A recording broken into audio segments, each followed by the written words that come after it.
Ok, ahora sí que ya estamos listos entonces para comenzar. En el día de hoy nos vamos a alejar ya de varios temas que dejamos ya, yo diría, definitivamente atrás. Y si ustedes vuelven a nuestro esquema, que se los repito prácticamente en todas las clases para que nos vean, para que vean cuál es nuestra ruta de viaje en el curso. Hemos pasado toda la primera parte con los receptores que son capaces de captar cambios en el medio interno o medio ambiente, potenciales de acción que viajan, los impulsos que llegan al centro integrador. Son capaces entonces en el centro integrador de compararse con los puntos de referencia y dar respuestas. Hemos visto las respuestas motoras, respuestas autonómicas, de neurosecreción y de hormonas, ¿no es cierto? Las hemos visto. Ahora, el resto del curso lo vamos a dedicar a estudiar cómo se coordinan estos mecanismos para poder entonces ayudar a mantener el equilibrio de nuestro organismo, ¿no? Entonces, ese es el esquema que vamos a seguir y por eso siempre se los muestro para que no pierdan el contexto del curso, ¿no? De repente uno se pega en un detallito y pierde el contexto del curso. Entonces, con esa información de antecedentes que partimos nuestra clase y, como dijimos, era la clase de... voy a poner en pantalla completa, perdón. Ahí estamos. Entonces, partimos con la clase de sangre hemostasis. ¿Por qué? Porque aquí en la parte de coordinación de mecanismos, todos estos mecanismos, ¿cierto? Se necesitan crearse formas para comunicar rápidamente las decisiones que vienen del centro integrador. Sabemos nosotros que el sistema nervioso motor y el sistema nervioso autonómico son muy rápidos, ¿no? Porque viajan por fibras nerviosas y son potenciales de acción que viajan y que van muy rápido, ¿no? Y sin embargo, tanto neurosecreción como lo vimos en la clase anterior y hormonas necesitan de un vehículo más lento que se llaman las hormonas. Neurosecreción son neuronas que producen sustancias que van a la sangre y las hormonas también son células que producen sustancias que van por la sangre.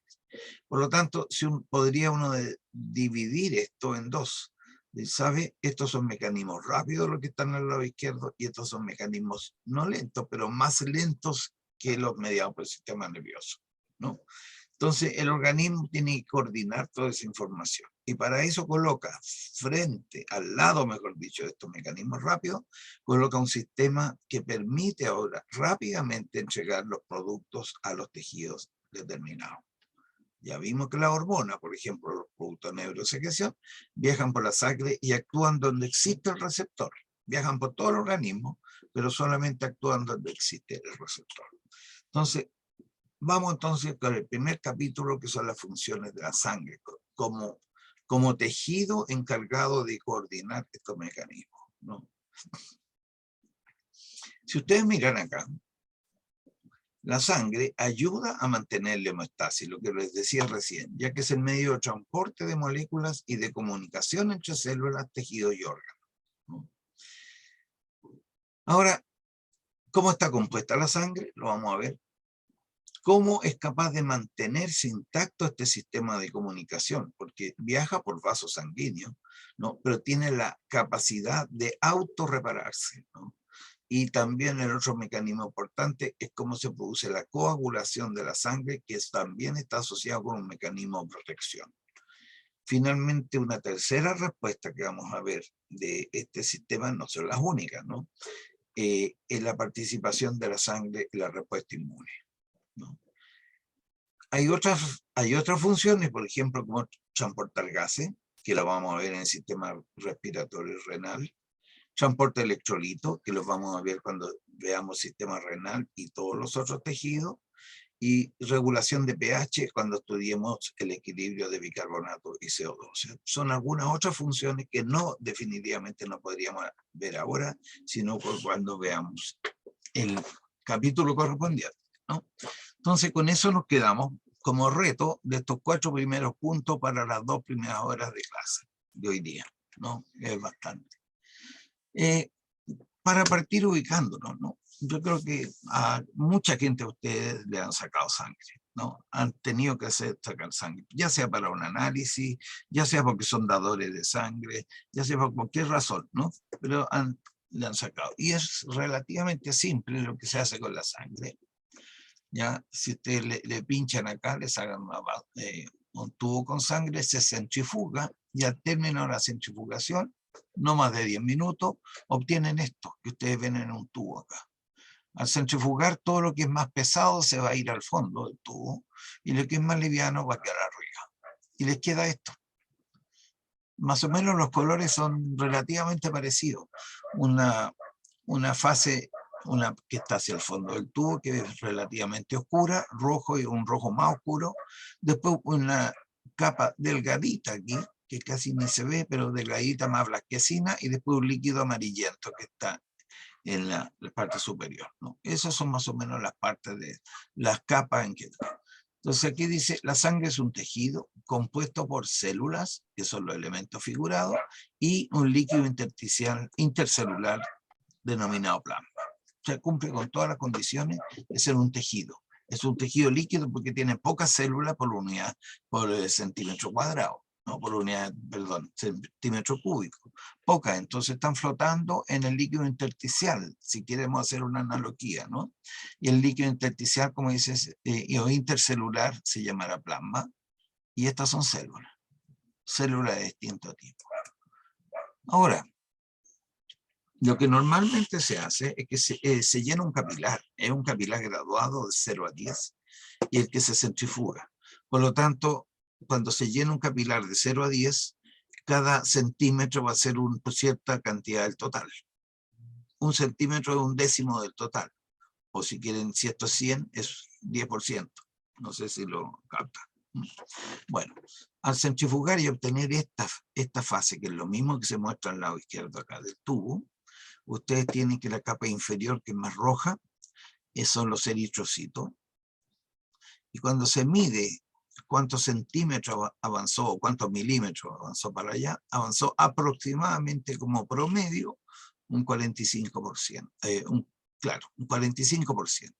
Entonces se dice, ¿sabe?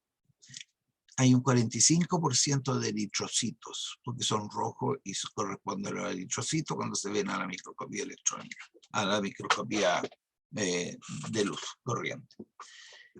Si esto yo lo llevo a escala de 1 a 100, 45%, significa que esta persona tiene un hematocrito de un 45%. ¿Ya? Eso. Después aquí está esa capita plana, blanquecina, y que tiene los leucocitos y plaquetas, muy poquito. Y de ahí en adelante viene el plasma. El plasma aquí, por diferencia, se sacó que era un 55%, ¿no? 55 más 45 son 100, pero porque no pudieron medir esa. Normalmente no se puede medir porque es muy finita.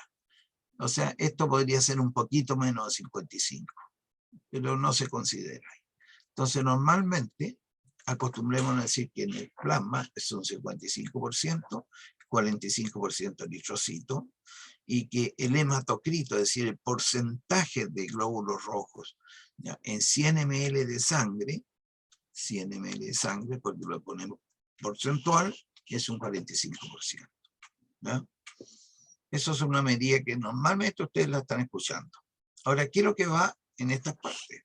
Si usted dice aquí una tabla de referencia, no las vamos a leer todas, pero muy rápido vamos a pasar por una lista, ¿no? Aquí dice plasma, constituyente del plasma, la capa amarillenta. Muchos electrolitos, que todos son solubles en agua, ¿no? Porque el agua del plasma es el 93% del plasma, ¿no? Y están todos los iones: sodio, potasio, calcio, magnesio, bicarbonato, fosfato, sulfato, etc. Hay un 7% del total son proteínas plasmáticas que están solubles. Y aquí la mayoría son albúmina, ¿no? Albúmina, lejos. Y también existen globulinas, que son proteínas muy grandes, y el fibrinógeno, que es una fracción chiquita, pero es muy importante para la coagulación de la sangre, como está acá, ¿no? Voy a poner el puntero mejor, se ve mejor. Ok. Para la coagulación de la sangre. Ahora, si ustedes miran esto acá y se acuerdan todo lo que han visto de potenciales de acción, equilibrio electroquímico, neuronas y células, como lo han visto durante todo este año en realidad, van a saber que el sodio es el mayor elemento que está en el extracelular. Y la concentración de sodio del plasma es prácticamente idéntica a la que hay en el líquido extracelular. Eso significa que el plasma está en equilibrio con el sodio que está en el líquido extracelular. El potasio, muy bajito, 4 milimolar, muy similar al potasio que está en el extracelular también. Calcio, 2,5 milimolar, es prácticamente lo mismo que en el extracelular. O sea, si seguimos adelante nos vamos a encontrar exactamente lo mismo: cloruro, 103 milimolar, bicarbonato, 24 milimolar, etc. Entonces, el plasma, conclusión, está en equilibrio iónico con el líquido extracelular. ¿Por qué lo separo? Porque resulta que el plasma es el líquido que está dentro de un vaso sanguíneo, ¿no? Entonces hay una pared que lo separa, pero aún así están en equilibrio iónico, porque se pueden difundir o porque hay algún transportador, pero generalmente por difusión. Proteínas, importante, la albúmina, lejos la mayor, ¿no? Ahora, ¿por qué es importante la albúmina y la globulina aquí? Dan los solutos que no son capaces de atravesar la membrana plasma, non-penetrating solute, ¿no? Ahora, ¿por qué son importantes que hayan proteínas aquí que no salgan, que sean impermeables a la pared? O sea, siempre van a estar ahí, porque al haber proteínas ahí, indudablemente que ellas van a actuar como un efecto osmótico para retener líquido dentro de los vasos sanguíneos. Si no hubiera albúmina o globulina, el plasma sanguíneo sufriría grandes cambios de volumen rápidamente por cualquier condición. Pero como estas proteínas son tan grandes y no pueden pasar por la membrana, siempre se mantienen dentro, ¿no? Ya vamos a ver para qué sirve. Para el intercambio de sustancias son fundamentales. Y también en el plasma sanguíneo hay gases: anhídrido carbónico, oxígeno, nitrógeno. ¿Cómo podría ir un gas disuelto en el plasma? Les pregunto a cualquiera de ustedes.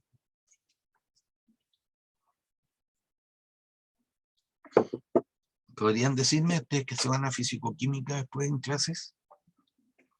Es relativamente fácil la pregunta. Incluso la podrían responder en forma muy coloquial.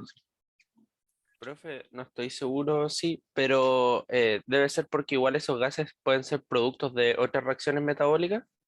Ya.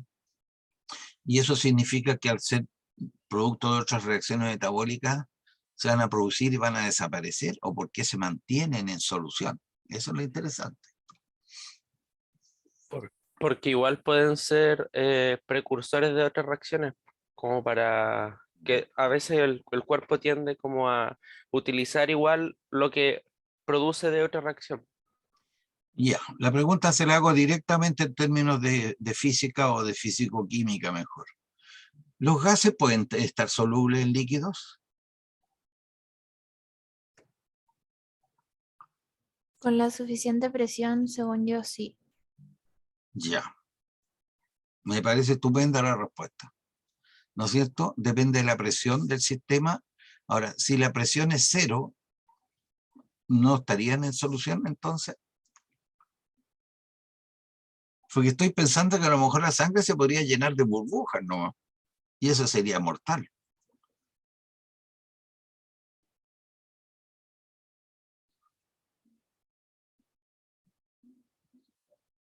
¿Ah? Porque si, fíjense, un gas, ¿por qué se mantiene como gas? Por ejemplo, el CO2. ¿Por qué se mantiene con CO2 en el plasma? Porque se puede medir con un barómetro más encima.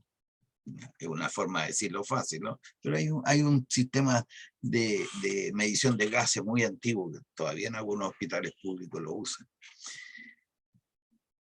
Como toda reacción química, ¿no es cierto?, los gases tienen una constante solubilidad, un KPS, ¿no es cierto? ¿Les suenan los KPS?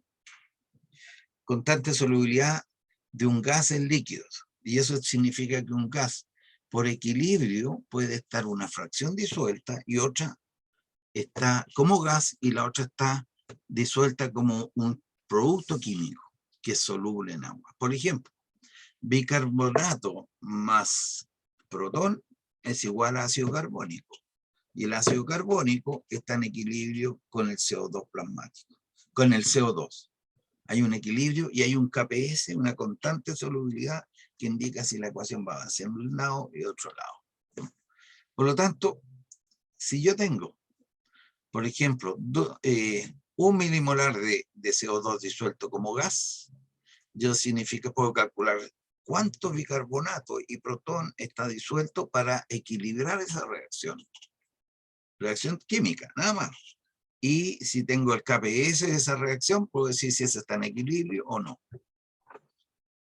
¿Ya? Esa es la explicación más científica. Es una explicación práctica. Como dijo recién, Gisela dijo lo de la presión, ¿o no? ¿Quién dijo lo de la Sí, presión? profe, fui yo. ¿No es cierto? Todos nosotros cuando abrimos una botella de Coca-Cola, cualquiera que tenga gas, ¿qué pasa? Salen burbujas, ¿no es cierto? Siempre salen burbujas. ¿Por qué? Porque al abrir la tapa, sacamos la presión que está en el aire, ¿no? Y al sacar la presión que está en el aire, el gas se desequilibra. El que estaba disuelto en solución por el KPS, ¿no? Se va a ir a gas y va a salir al ambiente y forma burbuja, ¿no? ¿Y es por qué? Porque yo bajé la presión externa. O sea, esa ecuación es muy modificable por la presión externa. Ahora, ¿por qué me detengo en eso? No es solamente por una tontera, sino porque la implicancia que tiene eso, ¿no? Especialmente cuando veamos sistema respiratorio, nos vamos a dar cuenta que si uno se sumerge muy profundo, ¿no es cierto?, la presión que cae encima de nosotros en el plasma, sobre el plasma y sobre nuestro cuerpo, es tan alta que el gas que está en los pulmones empieza a entrar en solución. Y nuestra sangre, nuestro plasma va a tener más gases que lo normal, porque hay una presión externa del agua que está encima nuestro. Piensen que un solo metro que yo tenga encima de agua, una piscina de 1 metro, significa que tengo 1000 kilos encima de mis pulmones, ¿no? Nada más. 1 metro cúbico son 1000 kilos con densidad 1. No sé si lo habrían pensado eso antes. Entonces con eso yo colapso los pulmones y empujo el gas a la plasma. ¿Qué pasa de los buceadores que se bajan a 18 metros y después suben muy rápido? Al bajar la presión sobre los pulmones, al ir subiendo, se empieza a liberar gas igual que una botella de gas y se llenan de burbujas, ¿no? Y la burbuja en un plasma sanguíneo es mortal. Es como un tapón y le puede tapar la circulación de más, ¿no? Solamente por eso me queda en el CO2, para que no se le olvide eso. Bueno, está el nitrógeno y el oxígeno también, normalmente por la misma ecuación físico-química pueden estar en solución. Una fracción en solución y otra está como compuesto químico. Bueno, o sea, en el plasma van muchas cosas. Ahora, de las cosas que vamos a rescatar, importante para esta parte de la clase, es las proteínas, el 7% de proteínas. Como dice aquí, la proteína del plasma no pasa normalmente por los capilares y crean una presión osmótica, ¿ya?, que influencia el plazo de soluto.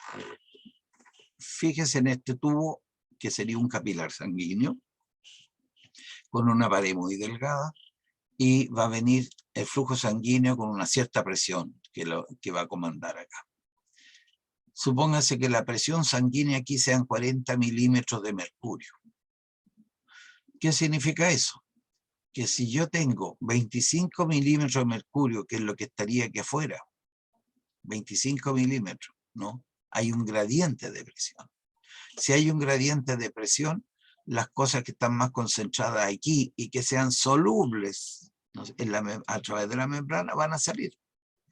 Pero al ir saliendo va a generar una presión osmótica aquí mayor. Por lo tanto, se va a ir contrarrestando con la que traía la sangre, ¿no? Fíjense, cada vez va a ser menos fácil o más difícil a las sustancias para que difundan a medida que se avanza en el capilar, por el plasma. A medida que eso. ¿Por qué? Esta empieza a disminuir porque empieza a perder soluto, esta comienza a aumentar porque se acumulan solutos, y llega un momento en que la presión del plasma capilar es igual a la del intersticio celular y ya no hay equilibrio. Si yo sigo avanzando, ¿qué va a pasar? Bien, si yo voy por una célula, la célula no solamente tiene este equilibrio, sino que esta célula está entregando productos de desecho acá. ¿Ya? Producto de desecho. Por lo tanto, esta presión se contrarresta mucho más que la presión sanguínea, que ha ido disminuyendo por efecto de la pérdida de sustancias, ¿no? Y la presión sanguínea aquí ya a una cierta distancia ha bajado de 40 a 15 milímetros de mercurio. Si aquí teníamos una presión estable de 25, ahora se invirtió. Y el flujo de sustancias va en sentido contrario.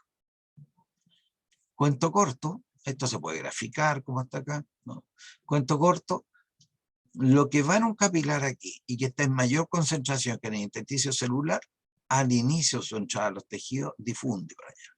Por ejemplo, podría ser oxígeno, podría ser glucosa, podría ser cualquier sustancia en que la célula acá está en déficit. Por lo tanto, hay un gradiente de concentración que le permite que se mueva. Pero si se mueve, disminuye la presión de filtración, que se llama, ¿no? Y al ir avanzando, predomina la presión de entrada ahora, que está dada por las sustancias que no iban en el plasma, pero que son producto de desecho. Por ejemplo, CO2. Aquí salía mucho oxígeno porque le faltaba a la célula, pero está produciendo CO2, que es un desecho celular, y por lo tanto se está entrando a la célula. Elisa, dime. Pero es una pregunta, ¿qué pasa cuando los capilares se ven como obstruidos o tapados? ¿Cómo afecta esto en la presión y en lo que acaba de explicar? Mira, en la presión no es tanto, porque los capilares son millones de capilares, por lo tanto, si uno capilar se obstruye, hay muchas posibilidades, hay muchos otros capilares de seguida, ¿no? Cuando la obstrucción está ya en arteriolas o en vénulas, que son de mayor calibre, ahí sí que hay problema de la presión, porque se pueden romper vasos de mayor calibre, ¿no? Aquí si se rompe un capilar no pasa nada, porque son muchos, ¿no? Imagínate que la pared de estos capilares y el diámetro es muy pequeñito, a veces los glóbulos rojos ni siquiera pueden pasar por aquí, ¿no? Se quedan afuera en las divisiones que hay antes. Así que en caso capilar es bajo, en caso de más grande, de mayor calibre del sistema de los vasos sanguíneos ya empieza a pesar eso. Vicente. Profe, perdón si ya lo definió, pero ¿cómo se definía la presión oncótica? Ah, qué bueno. No lo había definido. No lo había definido. La presión oncótica es la presión que ejercen las proteínas. Es la presión osmótica que ejercen las proteínas, ¿no? Es lo mismo que presión osmótica, pero cuando se debe a proteínas se llama oncótica. ¿Cuál es la gracia? De que las proteínas, como dije antes, la albúmina, por ejemplo, no es capaz de salir, se va a mantener aquí, ¿no? Y aquí dice presión oncótica 25. Significa que la presión que está ejerciendo las proteínas va a ser siempre constante y lo que va bajando, lo que permite la caída son las otras sustancias. Pero presión oncótica es igual a presión osmótica derivada de las proteínas. Ahora uno dice, ¿cómo la proteína ejerce presión osmótica? Porque está en un compartimento, ¿no es cierto? Y es capaz de retener líquido. Que eso lo vieron ustedes en las membranas. Cuando se define osmosis, ¿no es cierto? Tiene que haber una membrana semipermeable, porque si no, no hay osmosis. No se puede generar presión. Entonces aquí tomen como que la pared del capilar es la membrana semipermeable. La proteína está adentro y no puede salir. Entonces va a estar tratando de retener líquido siempre. Esa es la presión oncótica. ¿Estamos? Muchas gracias. Ok, vamos al otro. Nutrientes, seguimos con la lista, bastante simple, glucosa, aminoácidos, todo eso va en el plasma, todo lo que sea soluble, vitaminas, elementos traza, y también van los productos de desecho, del metabolismo de proteínas, la urea, del metabolismo del músculo, creatina, ácido úrico del ácido nucleico, bilirrubina del grupo M de la sangre, etcétera, y hormonas, ¿no? O sea, el plasma está lleno de cosas, ¿no? Así que, pero líquida, todo en solución. Entonces, una vez que tenemos eso, que es nuestro plasma, tenemos que entrar acá, a la segunda parte del tubo. Y la segunda parte del tubo dice los elementos figurados, que es de los cuales están las plaquetas, los glóbulos blancos y los glóbulos rojos, ¿no? Que por forma se pueden distinguir fácilmente en el microscopio los glóbulos rojos y las plaquetas, ¿ya? Microscopio de los que usaron, ¿no? ¿Lo usaron en biología o no? Sí, parece usar. Bueno, microscopio de luz común y corriente. Estos son un poquito más difíciles porque son un poquito más cambiantes sus formas. Y se reconocen los glóbulos blancos, se reconocen más que nada por la tinción. Cuando se tiñen con las células que se tiñen con colorantes neutros se llaman neutrófilos. Los que se tiñen con colorante ácido se llaman eosinófilos, básicos, los basófilos. Y después hay dos poblaciones de células un poquito más ordenadas, que son los linfocitos y los monocitos. Es una división rápida de los elementos figurados, ¿no? Ahora, la gracia es que estos elementos figurados siempre derivan de una célula común, o célula progenitora común, o stem cell, como quieran llamarlo.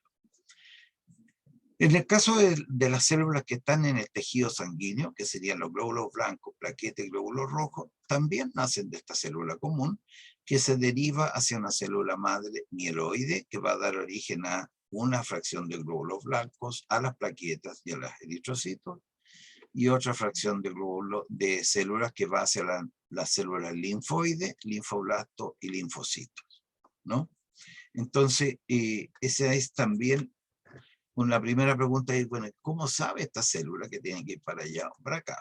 Factores de crecimiento, ¿no? Si ustedes tienen una célula madre, como la primera que vimos, hasta un eritrocito, hay muchos factores de crecimiento específicos que son los que van a derivar que esta célula no se vaya por la línea linfoide, sino que se vaya por la otra línea. Por ejemplo, factores de crecimiento, ¿no es cierto?, de células madre, primero, interleuquinas, muchas interleuquinas tienen que ver en estos procesos. Es que este es un resumen solamente que muestra cuándo van apareciendo la interleuquina 3 durante el desarrollo desde célula madre hasta eritrocito, por ejemplo. Tenemos la interleuquina 3. Ya el factor granulocítico, la interleuquina 6, 4, y aquí hay una importante que es la que más conocemos, que es la eritropoyetina. La eritropoyetina va en las etapas finales del eritrocito, formación del eritrocito, ¿no? Y es una de las más importantes que permite la aparición recién de los glóbulos rojos o eritrocitos, ¿no? Es el la célula ya madura, ¿no? Si quieren algún detalle, ahí está la referencia en forma más clara. Esto es complicadísimo, por eso que esto es lo más resumido que hay, ¿no? Si ustedes ven aquí, para ir terminando antes que nos vamos a recreo, tenemos aquí una célula multipotencial o stem cell que va a ir hacia la división de linfocitos. Va acá. Ay, porque está tan tirito aquí. El progenitor de linfocitos, ¿no? Células natural killer, que las vamos a ver en la segunda parte de la clase, los linfocitos pequeños, los T y los B, que tienen que ver, toda esta línea tiene que ver con la respuesta inmune, específica o inespecífica, ¿no? La defensa del tejido. Los eritrocitos salen de acá, ¿no es cierto? Los mastocitos, los mieloblastos, los megacariocitos, ¿por qué? Porque son los que van a dar origen después a las plaquetas, y los macrófagos. O sea, aquí tenemos las dos grandes divisiones con un poquito más de detalle, pero es lo mismo. Neutrófilos, eosinófilos, ¿no es cierto?, basófilos, más los monocitos. Era lo que habíamos visto antes, solamente. Y finalmente, tenemos aquí cómo se llega a lo que a nosotros nos interesa en esta parte de la clase, por lo menos antes de pasar a la respuesta inmune, que es la parte de los eritrocitos, ¿no? El desarrollo de eritrocitos. ¿Cuál es la característica más importante? De la fase 3 adelante, antes están en la médula ósea o en el vaso, ocurre en estas etapas, las primeras. Pero después salen a la circulación. ¿Cuándo sale la circulación? Cuando pierden el núcleo y estas células que las vamos a llamar eritrocitos o glóbulos rojos, no entran a la circulación. Células que no tienen núcleo, son anucleadas, y que la mayor cantidad de proteína está dada en esa célula por la hemoglobina. La hemoglobina, la gracia que tiene la hemoglobina es que es la proteína que va a transformar, o sea, transportar oxígeno posteriormente, ¿no? Y el oxígeno se va a transportar, ¿por qué? Porque es por la estructura de esta proteína, que tiene 4 subunidades, 2 iguales, 2 alfa, alfa 1, alfa 2, y 2 beta, beta 1, beta 2, y la gracia es que están unidas estas por estos grupos que llamamos grupos M, que están ahí señalados. Ahí está la estructura del grupo pirrólico, bien interesante, y están unidas y mantienen su estructura por eso. Ahora, esta proteína, este complejo, puede entrar acá un grupo, un oxígeno, una molécula de oxígeno puede llevar perfectamente aquí dentro. Pero no como un enlace covalente ni iónico, sino como se llama el oxígeno de coordinación, en las cuales se mantiene esta molécula o dos, se mantiene dentro, unida, y se puede despegar rápidamente. No sé si entiende. Si hay un enlace covalente o iónico, necesitas más energía para que salga. Esto no. No, van unidas aquí por fuerzas electrostáticas nomás, y que se llama el oxígeno de coordinación, el que va aquí dentro. Esta molécula se diseñó para eso, ¿no? Que transporta oxígeno y que requiere hierro, por esta estructura que está acá, ¿no? Así que esa es la molécula estrella en realidad, que tiene muchas características y que va tardada por la cantidad de esta hemoglobina que está presente en el glóbulo rojo, le da una tremenda capacidad de transporte de oxígeno. Y no tiene núcleo, así que tiene mayor posibilidad de tener más hemoglobina ahí dentro.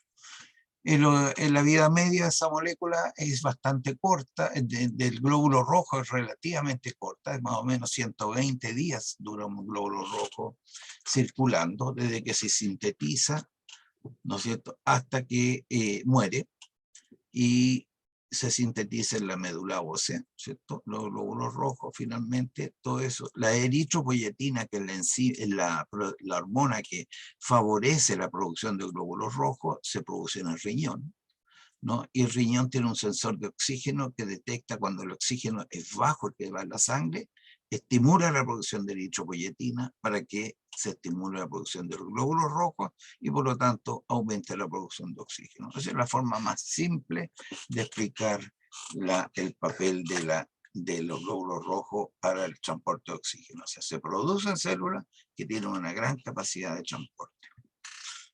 Muy bien, vamos a descansar ahora. ¿Prof? Ah, no, todavía falta. Pero hay una pregunta en el chat. Ya, sí, pero espera.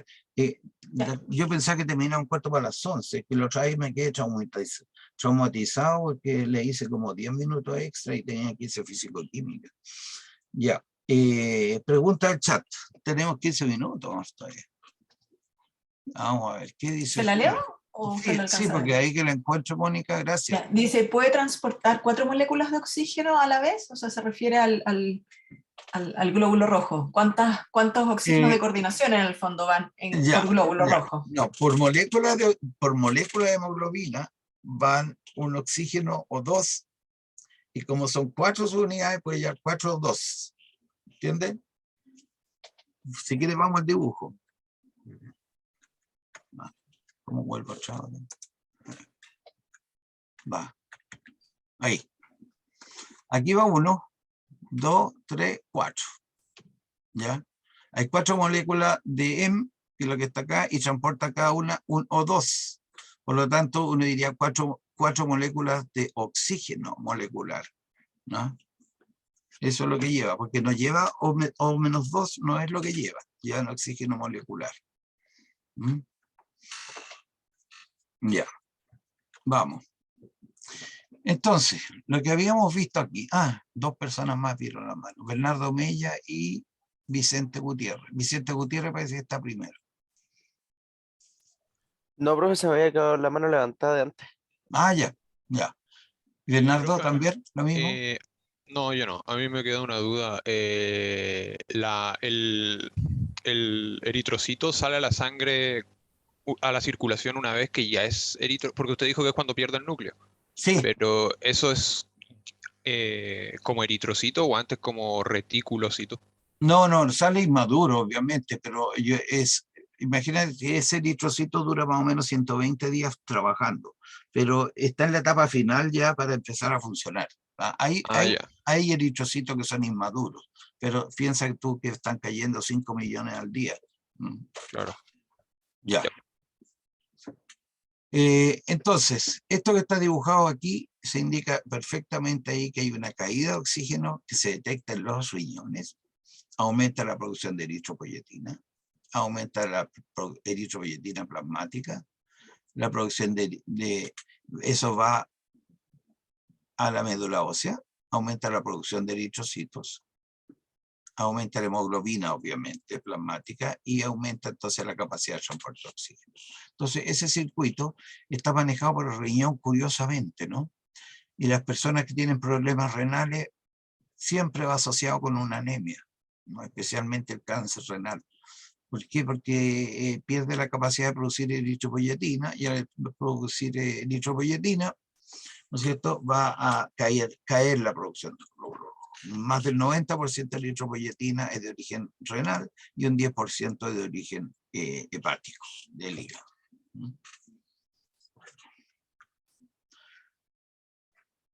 Me faltaba la segunda parte, ¿ves? Por eso que decía, ¿cómo se me va a acabar el tiempo tan luego? Y en ese ciclo de vida del glóbulo rojo, obviamente que tenemos que tomar la síntesis y la degradación, ¿no? Nosotros nos preocupamos de la síntesis del glóbulo rojo, pero una vez que este glóbulo rojo envejece, se daña, ¿no es cierto? El glóbulo rojo, que dura más o menos 120 días, va a ir a la destrucción. ¿Y quiénes lo van a destruir? Los macrófagos. Estas células van a reconocer de que esta célula está envejecida y va a haber degradación en el macrófago. La pregunta es, ¿cómo sabe el macrófago que este glóbulo rojo es distinto a los que recién entraron a la circulación? Porque se supone que se exponen, es una de las posibilidades, hay otras más, en el seminario se pueden discutir más. Hay una que dice que se exponen en la membrana del glóbulo rojo antígenos, o ahora le estoy hablando un término que lo van a tener que entender en esta clase, al término de la segunda hora. Se exponen proteínas que antes no estaban expuestas y que los macrófagos no sabían que existían. Hasta de repente ven una célula que tiene una proteína nueva, la reconocen como célula extraña y la atacan. Y la degradan, ¿no? Eso es una forma fácil de entender. Hay otras más. El ver dónde están los sensores de eso que detectan la proteína, etc. Al romperse esto, todo lo que es proteína de la célula, principalmente la globina, de la hemoglobina, se degrada en la célula, como en todas las células, y se transforman en aminoácidos. Estos aminoácidos se pueden usar después en cualquier cosa. El grupo M, que se lo presenta en delante, va a degradarse, y ese grupo M, si sacamos el fierro, mejor dicho, ese va a ir unido a la transferrina, va a circular en la sangre y puede ser reusado, ya sea en el vaso o en el glóbulo rojo. Puede ser reusado, ¿no? El grupo M que sobra, donde está la bilirrubina, se transforma en es la biliverdina que se transforma en bilirrubina, viaja por la sangre, llega al hígado y en el hígado se termina de metabolizar, se puede almacenar y reusar, o se puede eliminar en la bilis hacia el intestino, y este va a ser o reabsorbida, ¿no?, en el riñón para ser recuperada por el riñón, o eliminada por las heces, ¿no? A ese, el color de la bilis que sobra va a dar un color a de las heces, pero no más del 5% se pierde, se recupera mucho. Este ciclo es muy conservado, porque si no, estaríamos con déficit de hierro a cada rato, y el hierro, para poder absorberlo, es difícil, muy difícil absorberlo, como lo vamos a ver más. ¿No? Mayores causas de anemia, y, por ejemplo, va a ser obviamente que si no hay la hormona, la eritropoyetina, ¿no es cierto? Destrucción de la médula ósea, por ejemplo, ¿no? Pérdida de sangre por el cuerpo, secreción inadecuada de eritropoyetina, destrucción, por ejemplo, en el tipo de anemia, porque las células son anormales, las células rojas, destrucción de eritrocitos, o deficiencias de hierro, o de vitaminas B12 o fólico, que son los cofactores para la síntesis, ¿no? Así que ese ciclo es importante desde el punto de vista clínico, muy importante desde el punto de vista clínico y desde el punto de vista de la patología, ¿no? Ahora, la función, la segunda función que hace importante de la sangre es que cómo se repara la sangre, los vasos sanguíneos que viajan por estos tubos. El vaso sanguíneo en general tiene una estructura general de todos los vasos, tejido conectivo en la parte externa, tejido elástico en distintas proporciones, tejido muscular, ¿no es cierto? Y tejido interno, hacia la parte central, ¿no? Y después viene el lumen. Estos son células epiteliales, normalmente las que están por acá. Entonces, esta estructura se repite, son lo único que en las arterias que son elásticas, esta capa de músculo liso y la lámina elástica son más desarrolladas. En los vasos, en los capilares prácticamente son solamente células epiteliales. En las venas se disminuye la capacidad de elasticidad, por lo tanto el tejido elástico disminuye y así estas capas van cambiando dependiendo de la función. Pero todas tienen la posibilidad de romperse, ¿no? Se rompe porque me clavé algo, me entró una astilla y me rompí un vaso sanguíneo, porque se me cortó una vena, porque se me tapó esta vena con colesterol, ¿no es cierto? Y esta se rompió, etc. Hay muchas posibilidades. El organismo tiene una capacidad limitada para repararse, que es lo que se muestra acá. Si ustedes miran aquí este vaso sanguíneo, aquí muestran en este momento, fase 1, que se rompió este vaso, que es la pared. Ahí dice, daño en el vaso sanguíneo. ¿Qué es lo primero que ocurre al haber un daño? Contracción del vaso, en forma automática. Contracción de este vaso. ¿Para qué? Para evitar que se pierda sangre, ¿no? Al contraerse el vaso, las plaquetas que venían como elemento figurado de la sangre se acumulan aquí, quedan como estacionadas. Y se forma aquí un tapón de plaquetas, que se llama. Porque no pueden pasar nada más. Ahora, eso trae una consecuencia, ¿no es cierto?, asociada. Y una es que las plaquetas, al acumularse, muchas de ellas se rompen y se pierde lo que traen dentro. Y dentro de lo que traen las plaquetas, traen muchos factores de coagulación. Aquí, especialmente, también traen factores que permiten la vasoconstricción de esto. O sea que esto que está ocurriendo, al romperse las plaquetas, aumenta la contracción de acá. Y evita entonces la pérdida de sangre. El ADP, que viene en la ADP, las plaquetas, la serotonina, que en las plaquetas son vasoconstrictores locales que permiten entonces de cerrar inmediatamente esto, para que no se pierda la sangre, ¿no? Se forma este tapón y aquí se gatilla lo que se llama la cascada de la coagulación, que es lo que vamos a ver aquí, activación de la coagulación.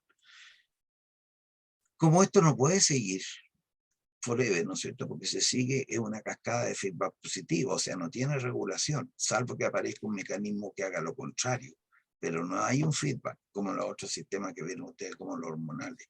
Se coagula, se coagula, se coagula, salvo que aparezca un fenómeno que se llama activación de la fibrinolisis. ¿Por qué? Porque aquí se forma un tapón de fibrina, y este es el que va formando esta malla.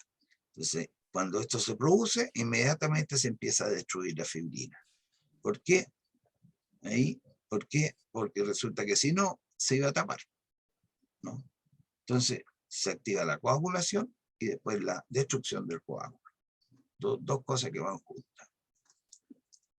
Les dije que ese era un mecanismo de feedback positivo, ¿no? Si ustedes miran este esquema, que es el más simple que está en el Bander, y que es muy fácil de entender, dice, si hay un daño en el vaso, la sangre se expone al tejido endotelial.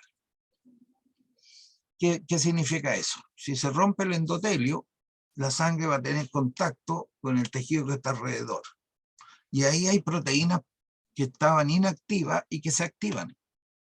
En el plasma sanguíneo hay proteínas que viajan, muchas proteínas viajan en forma inactiva, pero en el endotelio hay factores, por ejemplo el colágeno que se expone, es un factor que es capaz de activar proteínas plasmáticas.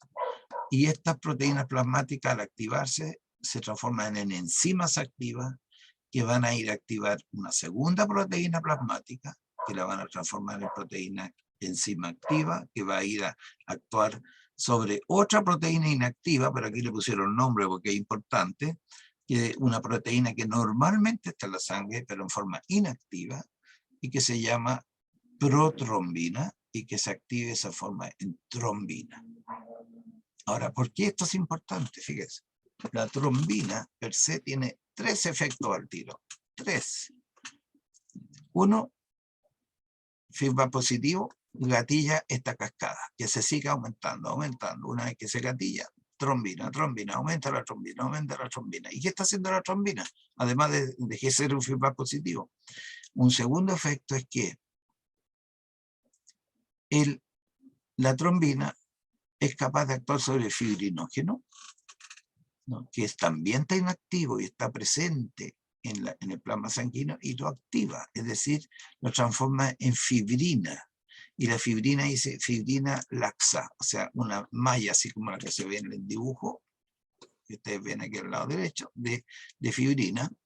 Y paralelamente la trombina está actuando sobre un factor que se llama 13 romano, que lo lleva a factor 13 romano activo, y este transforma la fibrina laxa en fibrina estabilizada. Entonces, partimos con un daño en el vaso sanguíneo y terminamos con un tapón en que tenemos fibrina estabilizada, como se ve en este dibujo tan bonito, y los glóbulos rojos depositados ahí. Este es un escáner, así que se ve súper bonito. Como inmediatamente el vaso sanguíneo genera una red, que lo vimos en delante, ¿no? Lo vimos en delante en el esquema más general. César. Profe, no me quedó muy claro cuál es el estímulo que gatilla todo el proceso.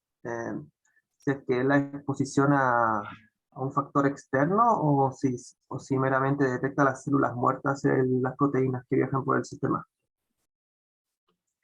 Ya.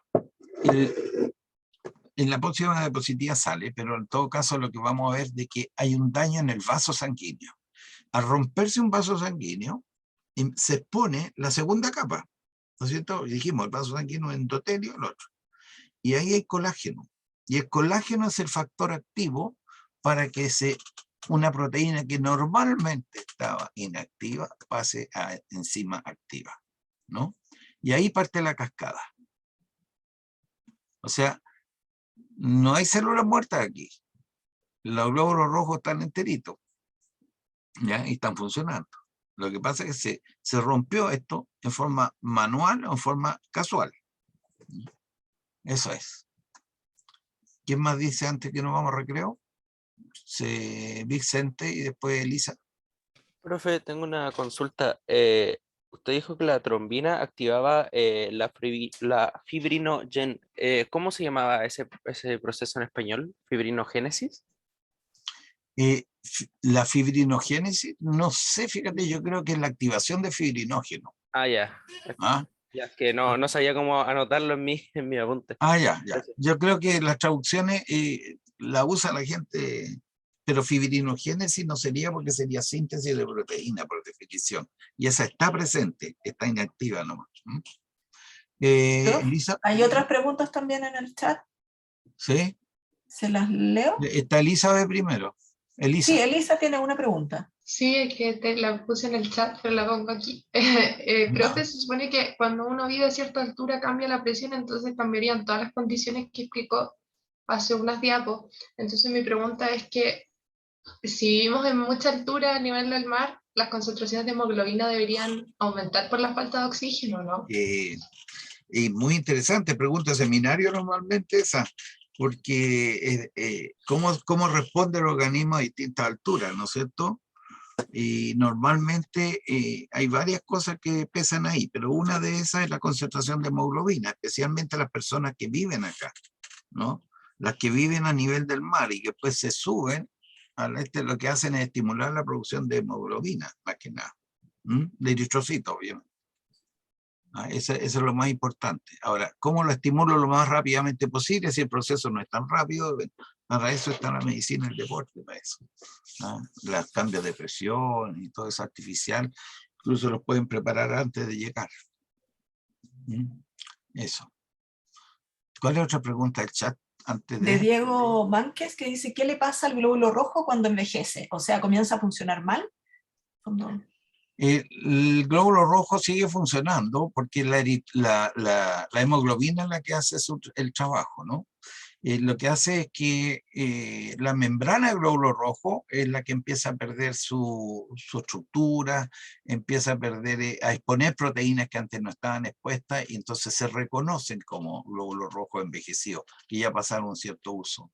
Pero la hemoglobina no conozco yo trabajos de hemoglobina joven o envejecida. Generalmente cuando está la hemoglobina funcionando, va a seguir funcionando. Hay otra pregunta también de Isabel Schatz, dice, ¿por qué siempre las personas que son muy delgadas se les asocia con problemas de anemia? ¿Es por falta de vitaminas o por falta de hierro? No lo sé. No lo sé porque no sé cuán cierto sea de que las personas muy delgadas se asocian con anemia.